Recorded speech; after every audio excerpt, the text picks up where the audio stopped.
Hello everybody, James with Love My Pups, and it's been, Christmas is over and New Year's on the way, so I've been a bit amiss on doing Q&A sessions, so I'm going to do 2 of them. I'm going to bust them in 2 so they're not too long, but I thought I'd show you this little boy. Last time I think I showed you a fluffy girl that we have. This is a fluffy boy, and he is so pretty. He is a blue, carries chocolate, carries cream, has full tan points, no brindle. And some of you like fluffies, some of you don't. He just feels nice. I mean, he's got this really beautiful kind of cream too. Yes, my wife's saying carries creams. Yeah, and look at his ears. He's just such a pretty little boy. I mean, I think he's very special. So hopefully he'll be a up and coming little stud dog. And by the way, on one of these questions here, somebody's saying looking for a good breeder. So, well, I think with that, we've got lots of stud dogs. We really are really entrenched into this, helping other people have really beautiful puppies. And this is an example of one of the guys who will be available for stud service at some point down the road. So anyway, there he is. And Tammy, do we have a name for him yet? He's been in the house with us. He's been with us now for about 10 days. He's still kind of in quarantine. By the way, when you get a new puppy, quarantine it. Keep that puppy away from all the other puppies until you know that everything's good and healthy and there's no issues at all, because you don't want him to, number one, his immune system's not really solid yet because he's still getting his shots, and number two is if he has anything, it takes some time for the gestation period for any parasite or bug you might have, and you don't want to introduce that to your other dog. So if you're smart, your quarantine dogs, if you're smart, the first thing you'll do when you bring a new dog in is go have a vet visit.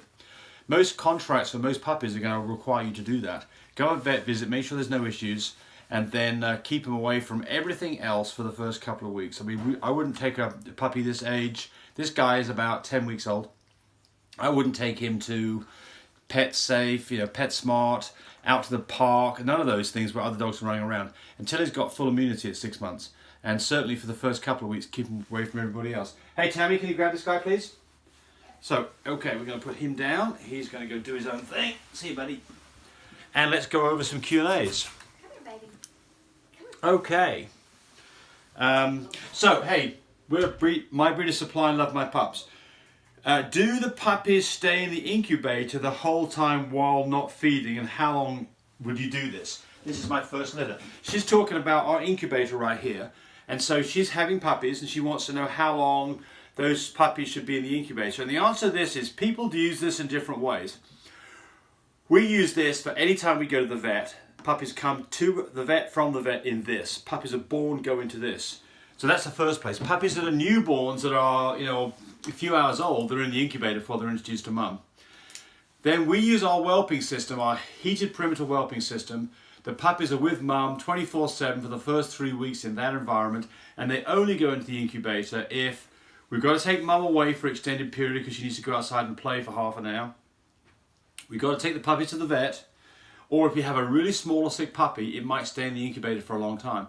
But we are not in the camp where we keep our puppies away from mum. Our puppies are with mum 24/7, and we expect our Frenchies to be mums and not us to be the mums. All right. But other people do it differently. So if you're going to keep puppies away from mum and just introduce them to mum when you're feeding, absolutely put them in the incubator. They can stay in that incubator for literally days, no problem with that. The incubator is temperature controlled. It has a vent on it. Puppies can be in here, and it's has a light on the inside so you can see it at night time. The whole thing can be cleaned out with bleach. There's no cracks or openings, so you can leave puppies in this 24/7. And I've had puppies that have been, for the first 2.5 weeks of their life, have been in the incubator and nowhere else because they're so small. So absolutely you can do that. Okay, next question.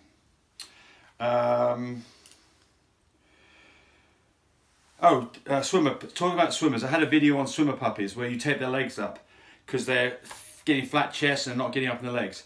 How long does this usually take to work? Well, it depends on how quickly you catch it. If you catch swimmer puppies, typically they want to get up on their legs not long after their eyes are open. They should be getting up on their legs. If you're seeing some of the smaller puppies are getting up but the big fat ones are not, get those legs taped up right away. Normally you can fix the thing in a day or two. Sometimes it takes a week. Might take longer than that if it's a really bad situation. But I've never had one that I couldn't fix by taping its legs up, and if you catch it early, it's much easier to fix than catching it later. Blah, blah, blah. Oh, someone says, appreciate your knowledge, blah, blah, blah. The only critique I have is the correct pronunciation is Punnett Square. And yeah, so she's right. We're talking about the square that you do when you're trying to work out genetics of a dog. You have this square where you have the DNA for both the dogs, male on top, female on the bottom, and you then link up to find out what the genetic mix is of these dogs. In this case it would be that. That is called a Punnett Square. Punnett, I think it's 2 T's. She's probably spelled it for me. So yes, it's a Punnett Square. Punnett Square. That's the correct pronunciation. So if my accent's been getting in the way, I apologise. Punnett Square. That's what it is. Punnett Square. All right. And thanks for correcting me.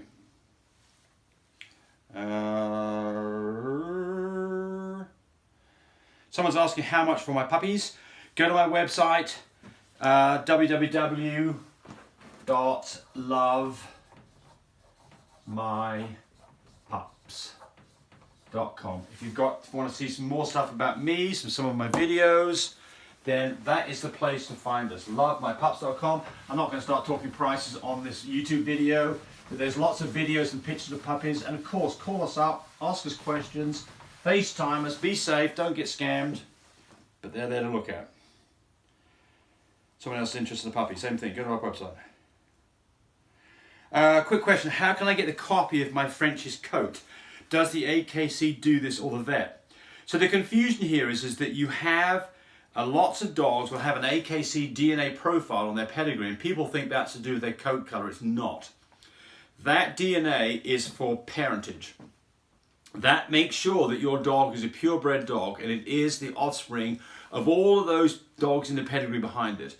So a dog that is imported, or a dog that has more than 7 litters in its lifetime, or a dog that has more than 3 in a year, stud-wise, requires to have a DNA sample sent to the AKC, and that way they check parentage to make sure that we are all dealing with purebred dogs, in my case Frenchies.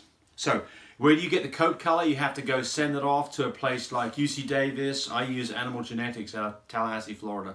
You can see them online. I've got videos on that whole thing. This is a good one.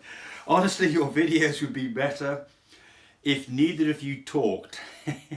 It's aggravating listening to you talking over each other constantly. For older people, you still haven't learned how to converse with somebody. What's up with that? So this is probably a fair enough comment. It was from a videos from probably 5-6 years ago, and I tended to talk over my wife too much. And so when the videos of puppies, which we used to do a lot of that was what they're talking about. So we hopefully got much better about this now. But honestly, we do like people to, well, let me give you the reply here. I'll give you the reply just to show that we do care about this. You're viewing a video from many years ago. We've changed our style to reduce the overtalk. Mostly me, my fault, James. All these videos are unscripted with a single take. But we do appreciate your comments. Our goal is to improve, and your comments help. So, you know, if you send us a negative comment, we're not going to be upset about it. And some of those, that was a valid comment, but it was really for videos from quite some time ago. But we get negative comments, and hey, it doesn't upset us at all. We want to get better at this. Which is better? Which is the better way to breed a dog? AI, which is artificial insemination, or a surgical AI. So let's just expand that. There's really 3 ways of doing this. You can have an artificial insemination, just what we would call a vaginal insemination, artificial insemination. I'm just going to put insemination. You can have a TCI, which stands for transcervical insemination, or you can do a surgical insemination. So, which one of these is better? Well, there's pluses and minuses to all 3 of these. This one here, where you just use an AI rod and put it in the dog's vulva, is very, very simple to do, and it's extremely safe. So this is both safe, it's quick, it doesn't cost, it's cheap, and you can do it. DIY, you can do it yourself. This one here requires a scope. They actually physically have an endoscope with a little camera light on the end of it, and they go inside through the vulva, through the vagina, and actually to the opening of the uterus. And so this is, it's more expensive. So it's more expensive. It does involve a vet. Have to go to the vet. You can't do it. And it is probably a little bit more reliable. And then the last one is where they actually physically, surgically put the dog under, put a little incision on its belly, pull the uterus out, and inject the semen directly into it. This is definitely more expensive. Depends on where you live.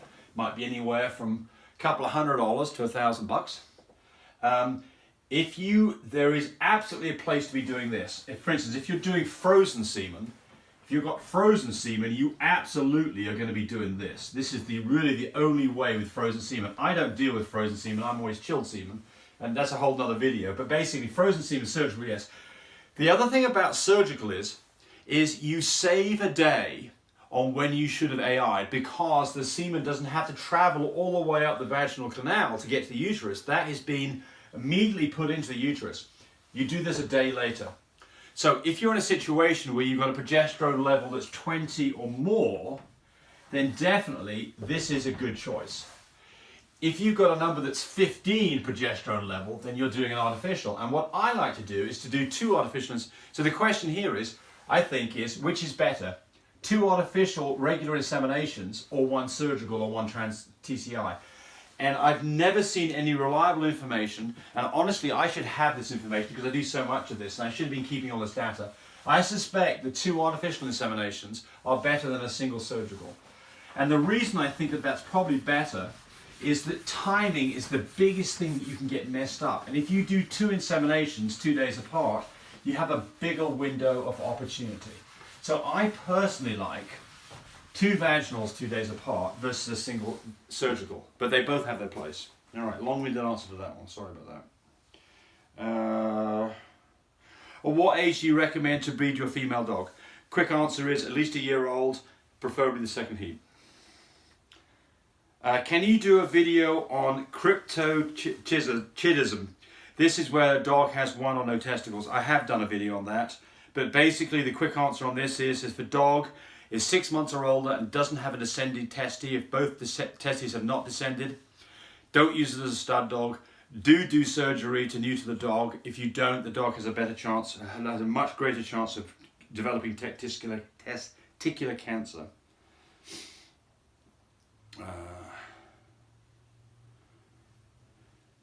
If my dog was bred with an AI or a surgical, would there be less days or more days? What they're asking, I think, is I draw this graph a lot, where we have progesterone level over here, and we have day 1 first heat, all the way through to when the dog whelps.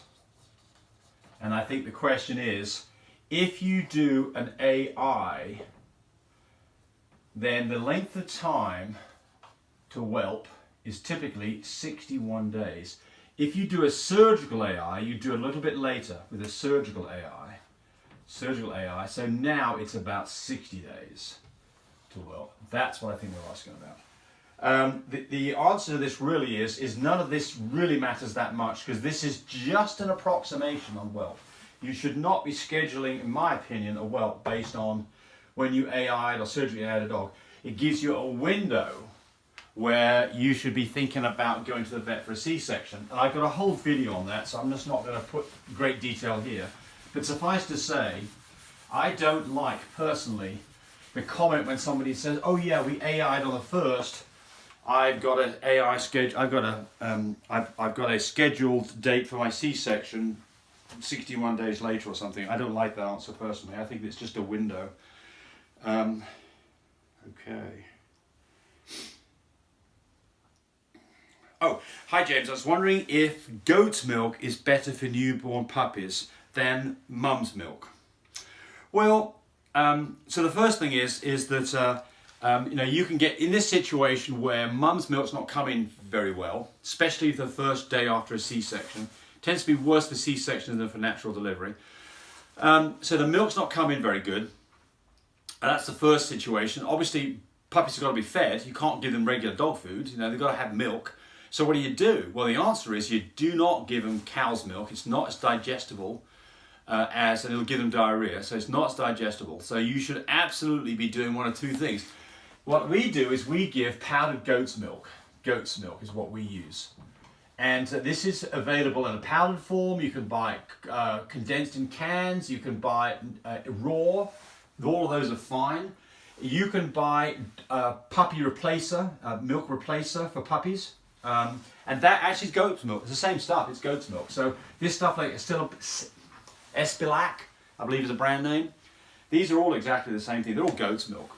So goat's milk is what you should use. And the answer is, if mum's milk is not come in yet, supplement with goat's milk. And then how do you do it? I've got a video on that. You either use a bottle or you tube feed. And then I got another question here that I've not come to yet that says, how often do you do this? So the rule of thumb is whatever the puppy's weight is in ounces. So if you've got a 6-ounce puppy, then you give that puppy 6 milliliters every 3 hours. That is basically how you feed a puppy. So if you've got a 10-ounce puppy, then that puppy gets fed 10 milliliters every 3 hours. And that, by the way, is about 1/3 of an ounce. So about 1/30th of its body weight is what you're giving it. And you can either do that in a bottle. If you do it in a bottle, you can just watch and see when their bellies look nicely fattened up and stop at that point. If they get milk coming out of their nose, stop immediately. Or you can tube feed, which is really a much simpler and probably better and more reliable way of doing this if you've got to feed a lot of puppies on a regular basis. Okay. Come on, glasses. And turn for me.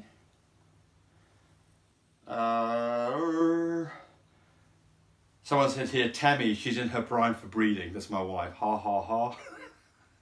You didn't. They didn't give me their name. Otherwise, I'd put their name out here. How do you market and sell your puppies? Well, I've got a video on that, so just look it up.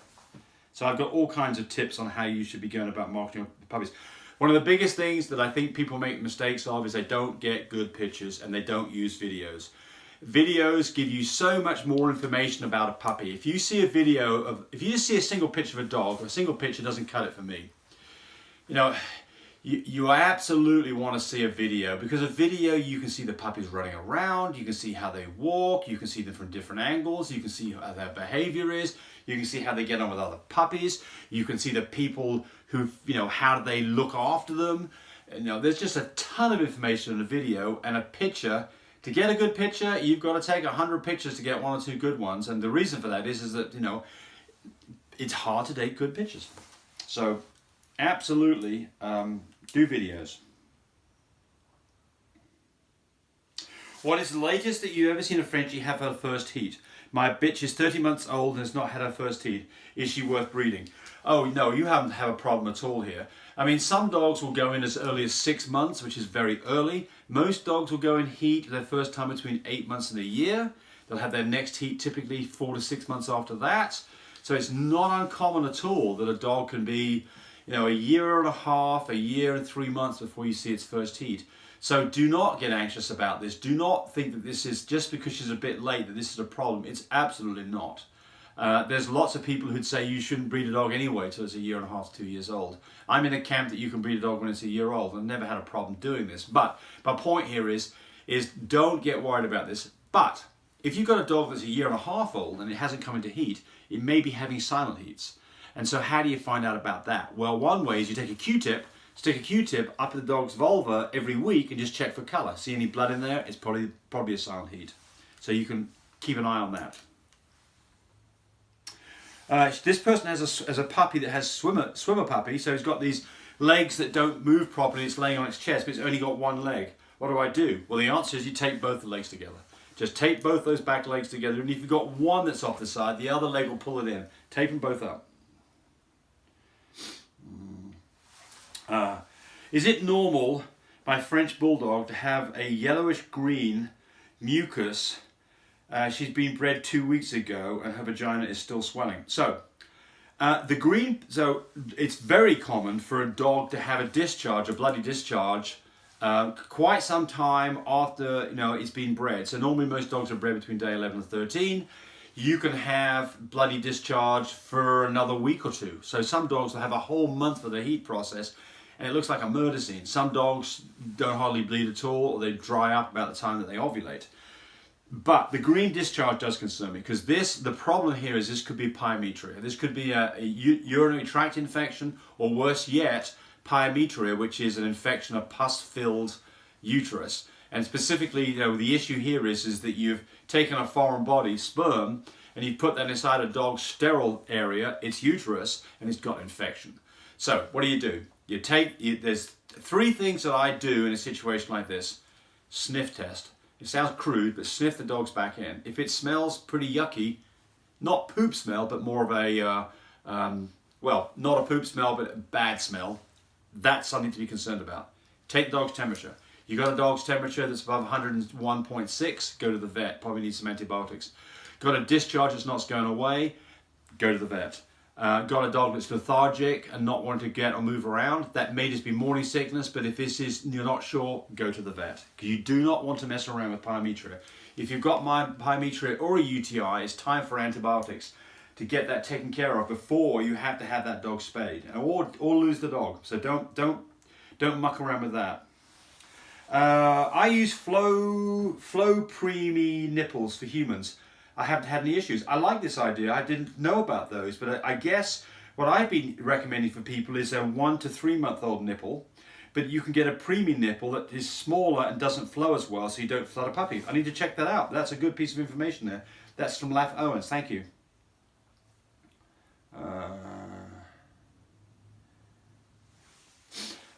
You answered 2 of my questions. I have one more.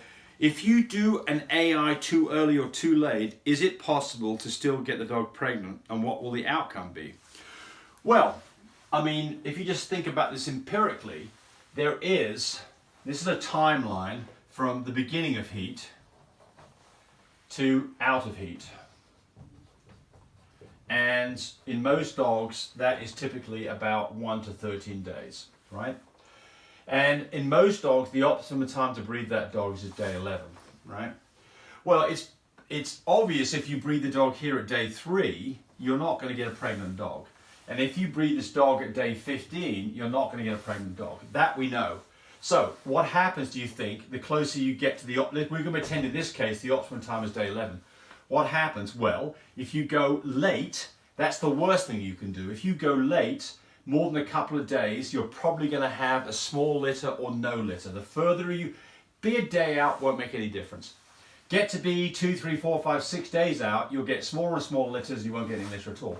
The other end is a little bit easier because the sperm can stay inside a dog for quite some time. Some people say 7 days. I personally don't think that's right, but it does stay inside the dog for at least a day or 2. So you could be early by a day or 2 and probably not affect litter size too dramatically. So I think that if this was optimum, day 9, this 2-day period, you're probably okay. On this side, it's probably a 1-day period and you're okay. But if you start getting to day 6, you're probably not going to get a litter. So the answer is you need to get it timed right. If you don't, you can expect to be disappointed with either a non-pregnant dog or 1 or 2 puppies. And if you had to have a C-section down in California, that might have cost you $3,000 and you're going to be pretty upset.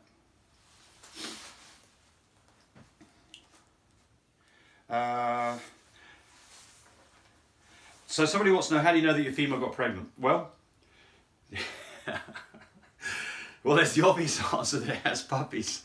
2 months after you did the process, the dog's pregnant. You can have a pregnancy test done, what's called a relaxin test. It requires taking blood. I'm actually in the process of starting to sell those test kits on my website, My Breeder Supply. They're pretty inexpensive. Can do that test at about day 24. Do an ultrasound. I'd recommend you wait till day 30. You can do an x-ray, wait a bit later than that for an x-ray because the bones have got calcified enough that you can see them. But the dog gets fatter, the dog's nipples start to grow, it starts to show all the behaviors of a pregnant dog. Those are all signs your dog is pregnant. What colors would come out if I bred my blue Merle female to a lilac and tan male? Okay. Right, good one. So we have a blue female. So this is all we know about the blue female. We know that she's Merle. She's little d, because that's what a blue is. And she's a Merle. She has one copy, because you never have double copies of Merle, because if you do, you have problems. So that's the girl. And the boy is a lilac and tan male. So he is little d, little d. He's also BB for chocolate, because he's a lilac. And he is AT because he is a tan dog. Right. So the question is, what happens if we marry these together? Well, this dog here we know is not Merle. So, half the puppies get the Merle gene and half the puppies don't. So, right off the bat, half the puppies are going to be Merles, half will not be. All the dogs are going to be blue, because we have no choice on this. So every dog has to be DD. They have to be blue dogs.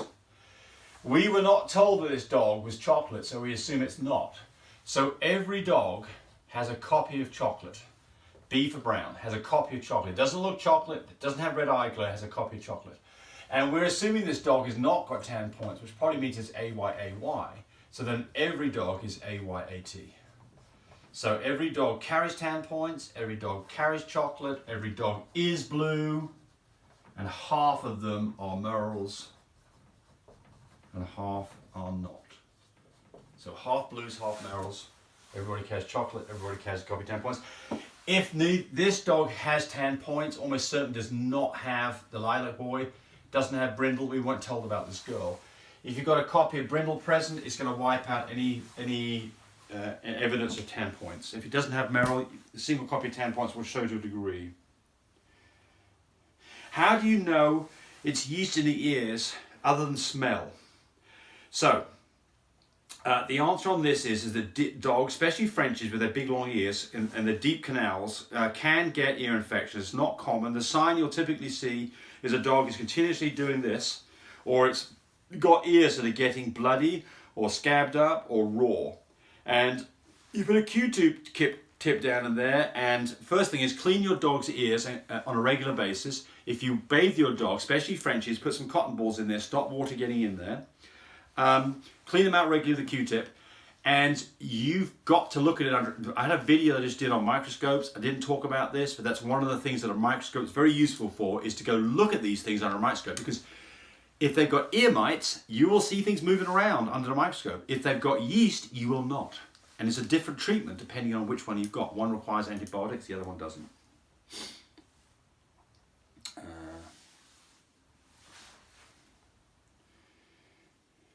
Can you talk about the pros and cons of cytology, vaginal smear? My vet office feels comfortable suggesting when to AI off this versus progesterone testing. What are your thoughts? That's a great one here. And I didn't talk about this on the previous video that I did on the microscope. And those of you who haven't looked at that video, I suggest you do, because if you don't have a microscope, these people are asking these questions. They're asking great questions. They're obviously concerned about their dogs, and they want to do a lot of stuff themselves. Get a microscope. So, vaginal cytology, what happens is a dog that's in heat, day 1, first signs of blood. We're just going to call day 13 breed date. And then this dog carries on and we'll go to day 20.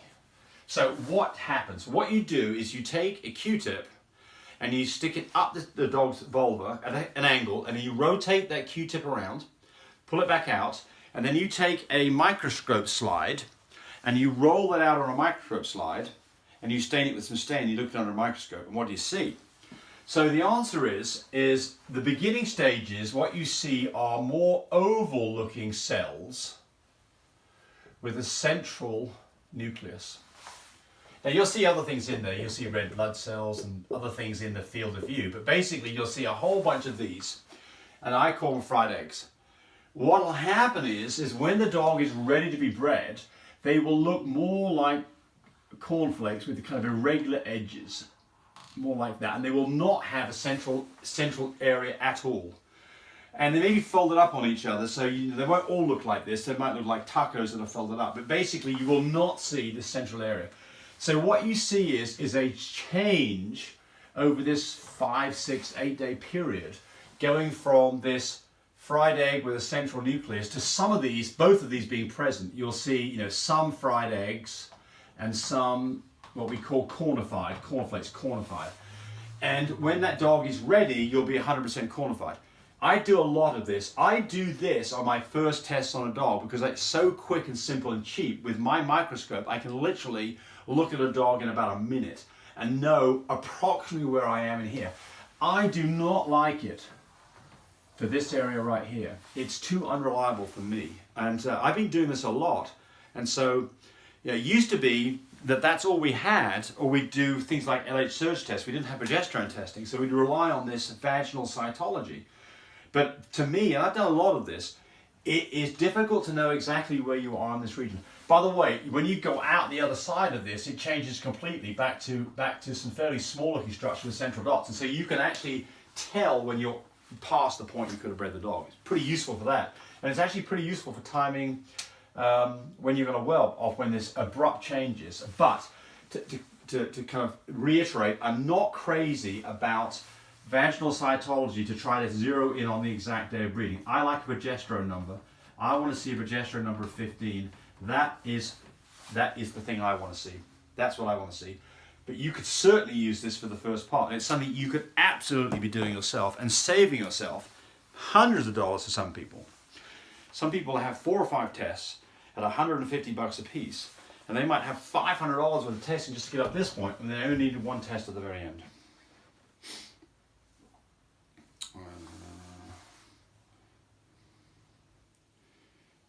What's your views on this new shade of testable chocolate? Well, I think that I like diversity in our French Bulldogs. I'm of the camp that I think all these diversifications and different colours are very interesting. And so the thing about regular chocolate is you can't test for it, so how do you know the dog's got it? And the answer is, unless you've bred to a chocolate dog that has red eye glow, or a lilac dog that has red eye glow, you don't know whether the dog's got chocolate or not. If a dog doesn't show a red eye glow, you don't know whether it has it. With testable chocolate, you do know. It's a different form of chocolate, so I think it's fine.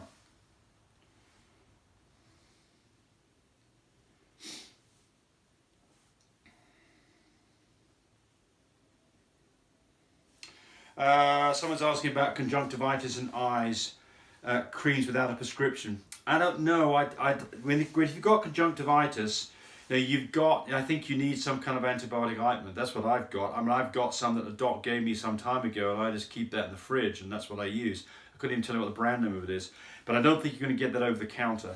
So I think if you've got conjunctivitis, if you've got a really red eye, and I'm not talking about cherry eye, I'm talking about an eye that's red over the whole way, then I think there's time to go to the vet and see what needs to be done. Do you recommend giving dogs fish oil? Sure. I think there's any harm giving fish oil at all. Hey, is BD... Okay, so we'll just get this off. Someone's asking about chocolates and Isabella. So they're asking if this dog is an Isabella carrier.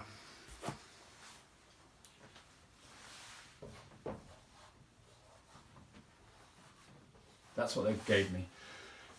Definitely a blue dog. We know that.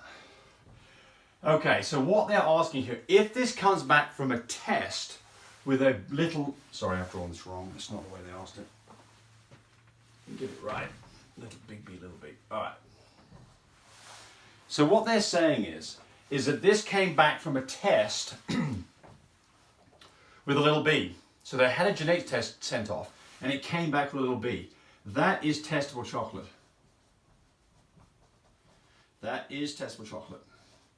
So that is a dog that has 1 copy of testable chocolate. We don't know. It may actually have another copy of untestable chocolate. You can't test it. Doesn't come back. Always comes back as big B. So that is a copy of testable chocolate, or so that is testable chocolate. If it came back as this, that would be a chocolate dog that has testable chocolate. If it came back as this, and it had red eye glow, that would be a chocolate dog that's untestable chocolate. Hope that explains it.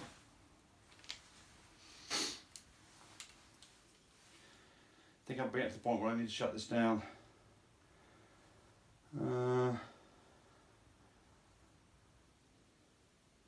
You should do a video on pyometra. Well, I have. So I have talked about pyometra. If you go look through my videos, it's not so easy to search through some of this stuff sometimes, but I have done a video on pyometra, and it's definitely don't want to muck around if you got it. Oh, here's a great one. Thanks for your frequent uploads. Would your incubators be okay to use in the UK? That's a great question, and absolutely the answer is yes. My incubators, my whelping system can be used anywhere in the world. And the reason for that is the actual thermostat controller itself works on any voltage from 100 to 240 volts.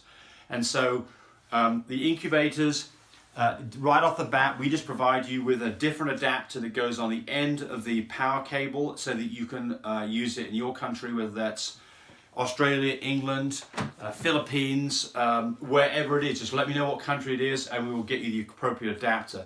If it's our whelping system, then we do actually build the tape differently depending on whether it's running on 110 volts or 240 volts. So let us know if you're going to use it in a place other than the United States where the voltage specifically is 240 volts, and we will build the appropriate one for you so it works. So thank you for that question. Who was that? Hybrid reptile, thank you. Good question. Can you tell me how long you can be before you send in puppy Dewclaws? So I would recommend that if you're going to remove Dewclaws on a puppy, that you do it before or by the time they are 5 days old and not any older than that, because otherwise it may be a bit traumatic for the dog. Certainly if you wait until they're 3 weeks old, that definitely would not want to do that.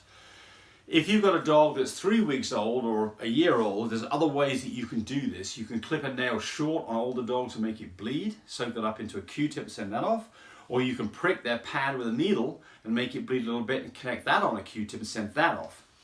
But any of this DNA material apparently does not want to be put in the fridge and does not want to be stored in a plastic bag. If you're in a situation where you pull the Dewclaws and you can't decide whether you want to do a DNA test for various reasons, and it might be a week or two down the road, still fine. Just store them in a little paper pouch. Make yourself a paper pouch up, put them in that, they'll keep just fine, it'll be fine. So if you think about crime scenes, DNA from crime scenes, well, we've got the Iceman they found, and they looked at his DNA, and he was 10,000 years old. Can you provide a link to your puppy kits and medicines? Well, I don't sell medicines, but I do sell puppy kits. I do sell, incubators, and the place to go for that is www.mybreedersupply.com. It's up there. My Breeder Supply. If you have any problems, you've got some questions, you can't get an order done right, and specifically if you're overseas and it doesn't work the shipping out properly, have any of those problems, my phone number's right there. Call me. I think that's enough for this one, and I think we'll break this up into another video. So again, thanks very much for watching our videos. Like always, we'd love you to subscribe to us. Give us a thumbs up. We really appreciate that. And if we're idiots, then of course let us know. If you want us to do something, then that's what this is all about. Send us comments. And the most important thing is be nice to your doggies. Bye everybody.